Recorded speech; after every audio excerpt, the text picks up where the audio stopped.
Snežana i 7 patuljaka. Bila jednom jedna kraljica koja je žarko želela da rodi ćerku, ali godine su prolazile, a devojčica nikako da dođe na svet. Kraljica je provodila dane vezući košuljice u nadi da će kad tad ipak dobiti devojčicu. Tako se ona jednom prilikom ubode dok je sedela kraj prozora i kap krvi kanu iz njenog prsta na sneg dok je zatvarala prozor koji je vetar otvorio. Kako bih volela da imam kćer, belu kao sneg, kose crne kao abonas, uskliknu ona. Nije prošlo mnogo vremena i ona je rodila lepu kćer koja je bila bela i rumena kao sneg, oboje njenom krvlju, a kose crne kao abonas drveta. Stoga su joj dali ime Snežana i ona je rasla lepa i dobra, ali jednoga dana njena draga mama je umrla. Po savetu svojih prijatelja, otac se posle nepunih godinu dana oženi drugom ženom. Snežanina maćeha bila je neobično lepa, ali i strašno zla. Ljubomorna na Snežanu zbog njene lepote i ljubkosti, samo je gledala kako da je ne pakosti. Imala je ta Snežanina maćeha i nekakvo čarobno ogledalo, pa kad bi stala pred njega i ogledala se, upitala bi: ogledalce, ogledalce, što na zidu stojiš, za najlepšu ženu sveta, koju li sad brojiš?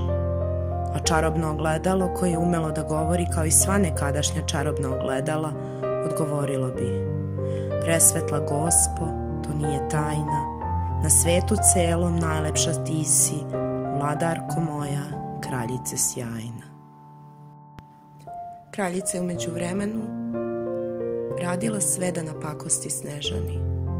Oblačila ju je u najstarije rite i terala je da radi najteže poslove u dvorcu. Međutim, i pored toga, nakon nekoliko godina, kada je Snežana odrasla i postala lepa devojka, sjajne crne kose, rumenih usana i nežne bele kože, zla kraljica je stala pred čarobno ogledalo i uputila mu ono svoje pitanje, na koje je dotad uvek dobijala isti laskav odgovor. Međutim, ogledalo se na pitanje malčice zatreslo, zadrhtalo kao da se boji onoga što toj strašnoj ženi mora reći, pa izgovorilo: presvetla Gospo, to nije tajna, 100 puta lepša od tebe sad je princeza mlada, Snežana bajna.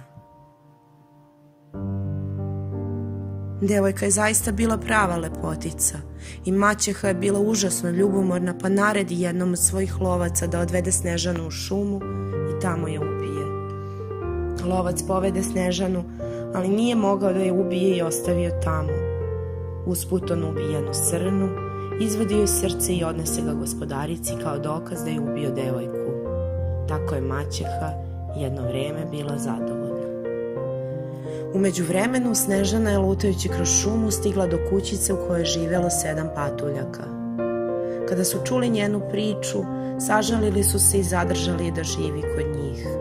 Ona im je kuvala, čistila kuću i svi su bili srećni. Ali jednoga dana upita maćeha opet svoje ogledalo: ogledalce, ogledalce, što na zidu stojiš, za najlepšu ženu sveta, koju li sad brojiš?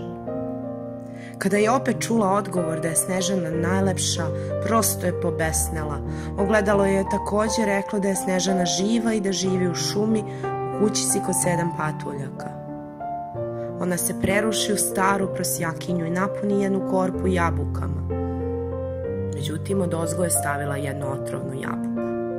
Uputila se ku kućici patuljaka. Dok su oni bili na poslu u rudniku dijamanata, iako su upozorili Snežanu da ne razgovara sa nepoznatima, starica je pokucala na vrata. Izgledala je tako prijateljski i dala je tako lepu jabuku, pa je Snežana zaboravila na upozorenje. Međutim, kada je probala otrovnu jabuku, zaloga jabuke zaglavio je se u grlu i ona pade na zemlju kao da je mrtva. Kada su se patuljci uveče vratili, našli su je kako leži na zemlji i pored sveg njihovog truda nisu uspeli da je povrate. Svi su plakali, a jedan od njih reče: ona je i suviše lepa da bismo je zakopali. Hajde da je napravimo sanduk od stakla, tako ćemo moći još neko vreme da je gledamo. I tako su je stavili u stakleni sanduk, prekrili su ga cvećem i stajali na straži pored nje. U to vreme je kroz šumu prolazio princ. Čim je ugledao lepu devojku u sanduku, odmah se zaljubio u nju. Patuljci mu ispričaše šta se dogodilo i on se tužan saže i poljubije. Tog trenutka primeti da ona trepće. Ona je živa, uzviknu i podiže, a komad jabuke izleti iz grla. Istog časa Snežana otvori oči.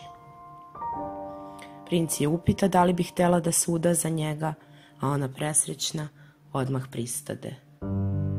Patuljci su ih ispratili do dvorca. Tu su se venčali i na venčanje su čak pozvali i maćehu.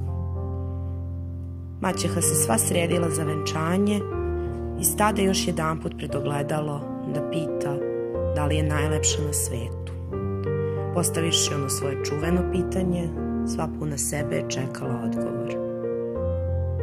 Međutim, ogledalce se zatreslo i zvecnulo, pa izgovorilo: presvetla gospo, to nije tajna. 100 puta lepša od tebe sad je Snežana mlada, nevesta bajna. Sad je svemu bio kraj. Zla kraljica to nije mogla više izdržati. Naprosto se raspukla od besa, zlobe i mržnje.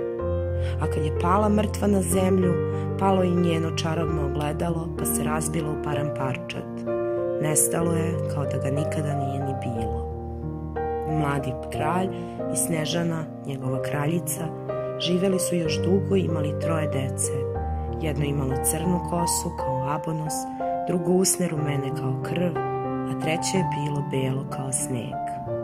Tako bar kaže stara priča o Snežani i 7 patuljaka.